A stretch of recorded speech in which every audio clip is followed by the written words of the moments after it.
আবারও স্বাগত একুশে বিজনেসের সঙ্গে আছি মহিমা পলি। এবার দেশ বিদেশের ব্যবসা বাণিজ্য অর্থনীতির আরও কিছু সংবাদ।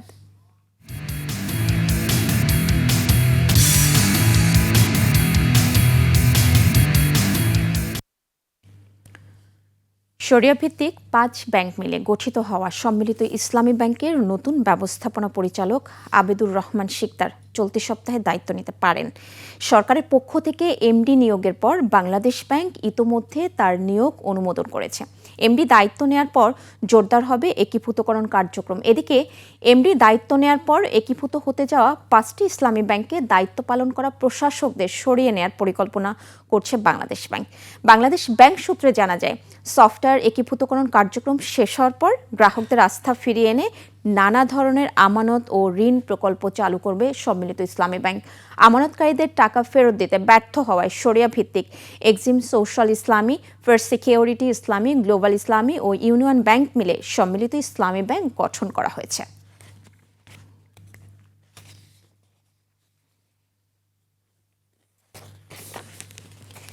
তেল বিক্রির ওপর নিষেধাজ্ঞা প্রত্যাহার হয় জাপানি কোম্পানিগুলোর সঙ্গে আবার তেল বিক্রির আলোচনা শুরু করেছে ইরান। বার্তা সংস্থা রয়টার্স জানায়, জাপানি ক্রেতারা ইরানি তেল কিনতে আগ্রহী হলেও দামে কতটা ছাড় দেয়া হবে সেই নিশ্চয়তা চাইছেন তারা। সেই সঙ্গে জাহাজ চলাচলে নিরাপত্তার নিশ্চয়তা চেয়েছেন জাপানি ক্রেতারা।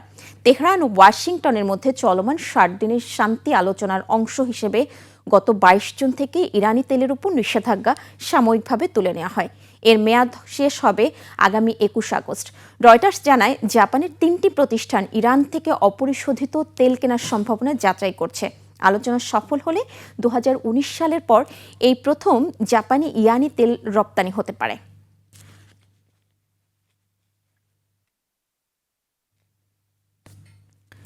ঠাকুরগাঁয়ে বাণিজ্যিকভাবে আঙুর চাষ করে সফলতার নতুন দৃষ্টান্ত স্থাপন করেছেন এক উদ্যোক্তা। পরীক্ষামূলকভাবে ২২ জাতের আঙুর চাষ করে তার মধ্যে ৯টি জাতকে বাণিজ্যিকভাবে সম্ভাবনাময় হিসেবে চিহ্নিত করেছেন তিনি। চলতি মৌসুমে প্রায় ১০ লাখ টাকার আঙুর বিক্রির আশা করছেন এই উদ্যোক্তা। তার সফলতা দেখে অন্যদেরকেও আঙুর চাষে উদ্বুদ্ধ করার কথা জানায় কৃষি বিভাগ। ঠাকুরগাঁও প্রতিনিধি SM জসিমউদ্দিনের তথ্য ভিডিওতে আরও জানাচ্ছেন মনোয়ার হোসাইন।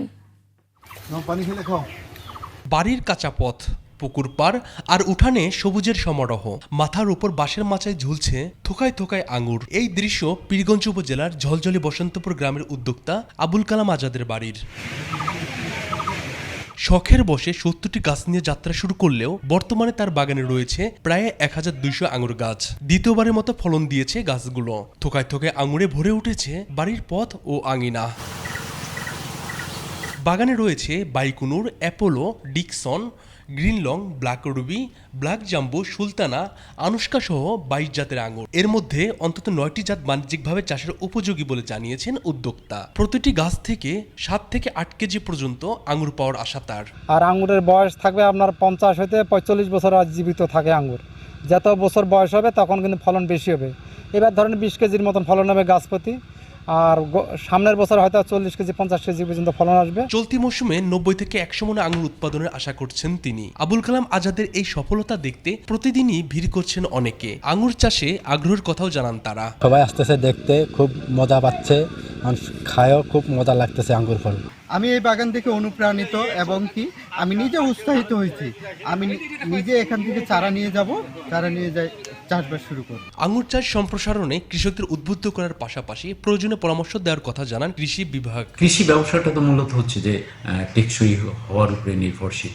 যদি তার এই চাষ টেকসই হয়, যদি এটা হচ্ছে যে বাণিজ্যিকভাবে লাভজনক হয় এবং এইটা যদি হচ্ছে যে আমাদের মার্কেটে আমাদের কৃষক পর্যায়ে যে বিয়া আছে সেখানে যদি গ্রহণযোগ্যতা অর্জন করতে পারে, তাহলে এই ফসলটা, এই আঙ্গুর ফসল আমাদের দেশে সম্প্রসারিত হবে। পৃষ্ঠপোষকতা, বাজারজাত এবং প্রযুক্তিগত সহায়তা নিশ্চিত করা গেলে গ্রামীণ অর্থনীতি ও কর্মসংস্থান সৃষ্টিতে আঙুর চাষ গুরুত্বপূর্ণ ভূমিকা রাখবে বলে মনে করছেন সংশ্লিষ্টরা। মনোয়ার হোসাইন, একুশে টেলিভিশন। রেকর্ড উচ্চতায় উঠেছে জার্মানির স্টক এক্সচেঞ্জ ড্যাক্সের সূচক। মার্কিন ফেডারেল রিজার্ভ আপাতত সুদের হার বাড়াচ্ছে না এমন সম্ভাবনাকে কেন্দ্র করে লাফিয়ে বাড়ছে ড্যাক্সের সূচক। এছাড়া যুক্তরাষ্ট্র ইরান শান্তি আলোচনাও জার্মান পুঁজিবাজারে ইতিবাচক প্রভাব ফেলছে। পরিসংখ্যান বলছে গেল সপ্তাহ শেষে জার্মানির প্রধান স্টক এক্সচেঞ্জের সূচকটি বেড়ে সর্বোচ্চ 25,809 পয়েন্ট উন্নীত হয়, যা সর্বকালের সর্বোচ্চ অবস্থান। যদিও ড্যাক্স ইন্ডেক্স সপ্তাহ জুড়ে 4% বেড়ে বৃহস্পতিবারই নতুন রেকর্ড গড়েছিল, তবে সপ্তাহের শেষ দিন আরও প্রায় 1% বেড়ে সেই রেকর্ড ভেঙে ফেলে। ড্যাক্সের এই উত্থানকে প্রত্যাশিত এবং স্বস্তিদায়ক মনে করছেন বিনিয়োগকারীরা।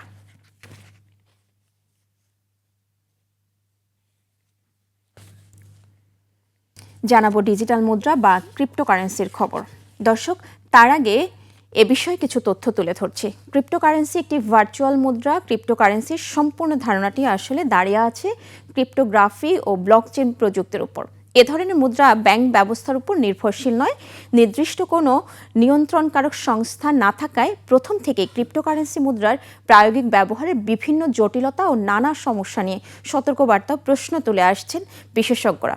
তবে এর বিপরীতে ক্রিপ্টোকারেন্সির ব্যাপক সম্ভাবনার কথাও বলছেন অনেকে।